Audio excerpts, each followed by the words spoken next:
علماء الإسلام, les savants de l'islam. Les savants de l'islam, une émission préparée et présentée par le professeur Ahmed Jabbar.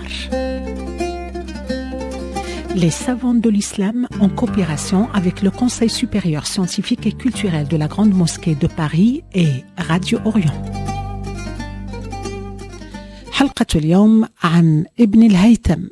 Je vais vous parler de celui qui est considéré aujourd'hui par tous les historiens des sciences comme l'un des plus grands physiciens qu'ait connu l'humanité depuis l'Antiquité jusqu'au début du XVIIe siècle, si ce n'est le plus grand. Il s'agit d'Al-Hassan, Ibn al-Hassan, Ibn al-Haytham.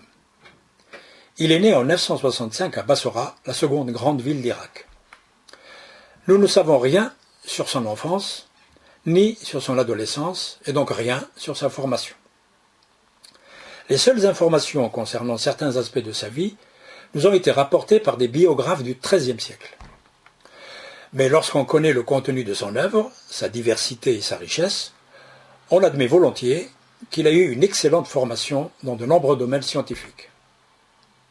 On raconte que vers la trentaine, les autorités de la ville où il résidait, ayant entendu parler de ses compétences mathématiques, lui auraient proposé un poste important.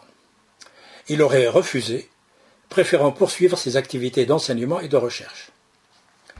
Vers la fin du Xe siècle ou au début du XIe, la situation géopolitique de l'époque est caractérisée par un antagonisme puissant entre le pouvoir chiite du Caire et le califat orthodoxe de Bagdad. Mais dans les domaines culturels et scientifiques, cette opposition idéologique et politique s'exprimait par une émulation pacifique et féconde. C'est dans ce contexte qu'Ibn al-Haytham reçoit un jour une invitation d'Al-Hakim, le très jeune calife fatimide d'Égypte. Il répond favorablement à cette invitation et arrive au Caire, où il aurait été accueilli à l'entrée de la ville par le calife lui-même. Ayant été informé des grandes aptitudes d'Ibn al-Haytham dans le domaine de la géométrie et donc de l'ingénierie, le calife lui aurait demandé de l'aider à résoudre un problème très préoccupant, celui des crues du Nil, qui avaient régulièrement des conséquences désastreuses sur les cultures, sur les habitations et parfois même sur la population qui vivait et travaillait au bord du fleuve.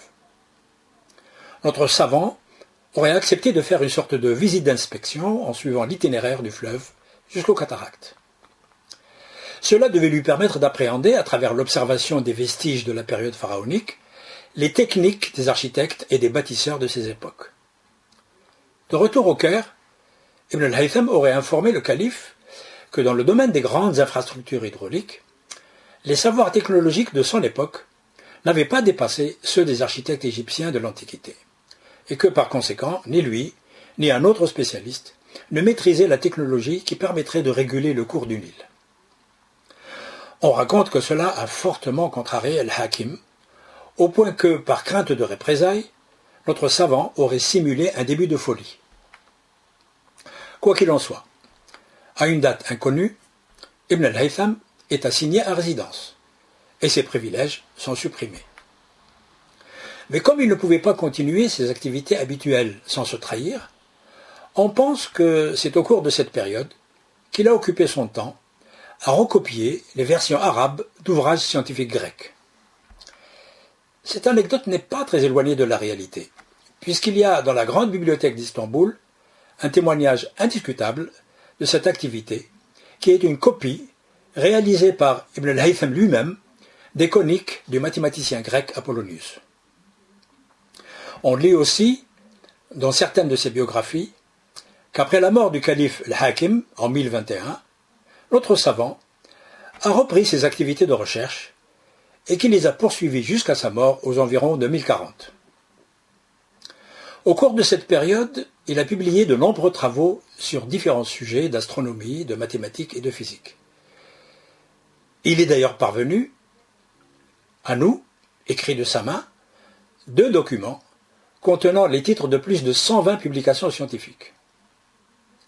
En mathématiques, parmi les 64 écrits qui lui sont attribués, seuls 23 nous sont parvenus.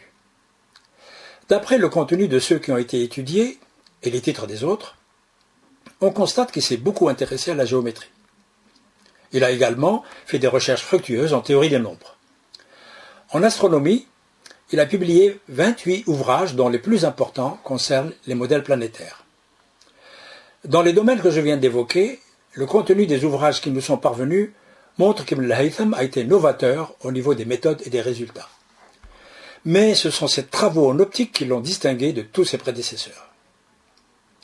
Il a en effet révolutionné la discipline en critiquant les affirmations des auteurs grecs et surtout en apportant des réponses nouvelles aux problèmes que l'on se posait, en particulier sur la diffusion de la lumière et sur les phénomènes qu'elle engendre. Cela lui a été possible parce qu'il a innové dans la démarche en se basant sur l'observation des phénomènes lumineux, puis sur l'expérimentation, avant d'élaborer des explications théoriques. Il a commencé par établir que le principe de base des théories anciennes de la lumière était faux. En effet, les savants grecs expliquaient que l'on pouvait voir un objet parce que l'œil l'éclairait comme le ferait une lampe.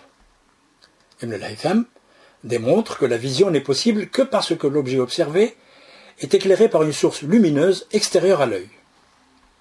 Partant de ce résultat de l'expérience, il développe une théorie nouvelle qui fait intervenir la géométrie pour l'étude du déplacement des rayons lumineux et la physiologie de l'œil pour comprendre comment se forme une image.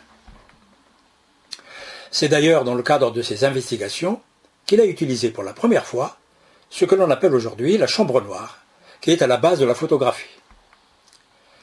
Il faut remarquer que si ces avancées ont été possibles, c'est parce que Ibn al-Haytham a innové dans la manière d'exploiter les savoirs de ses prédécesseurs.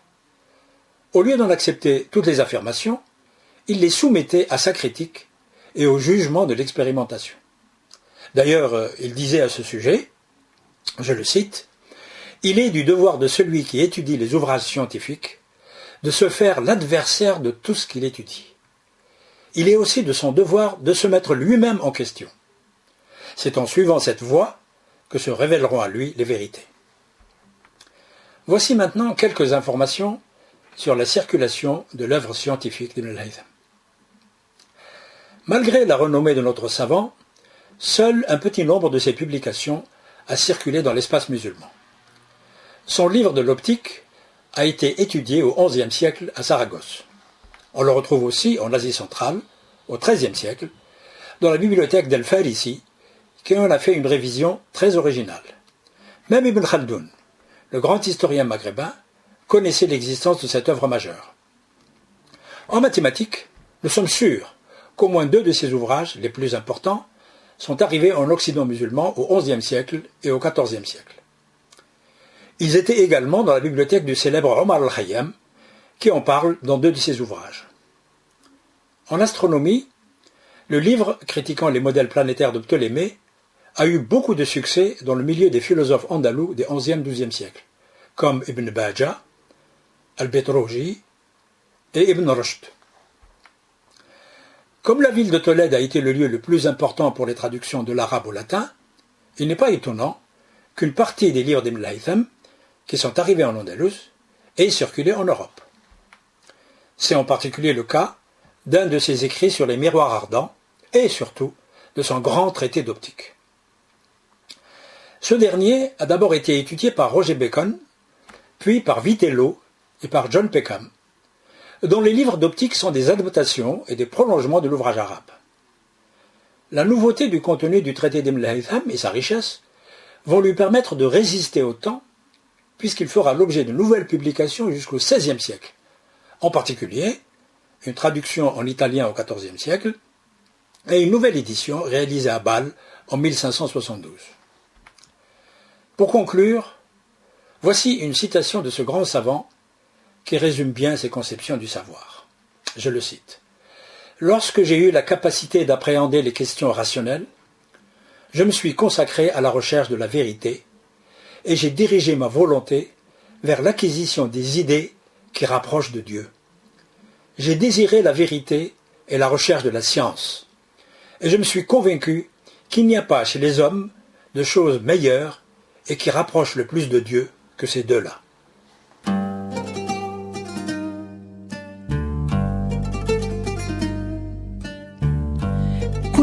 مع برنامج علماء الإسلام. C'était les savants de l'islam. Les savants de l'islam, une émission préparée et présentée par le professeur Ahmed Jabbar. Les savants de l'islam, en coopération avec le Conseil supérieur scientifique et culturel de la Grande Mosquée de Paris et Radio Orient.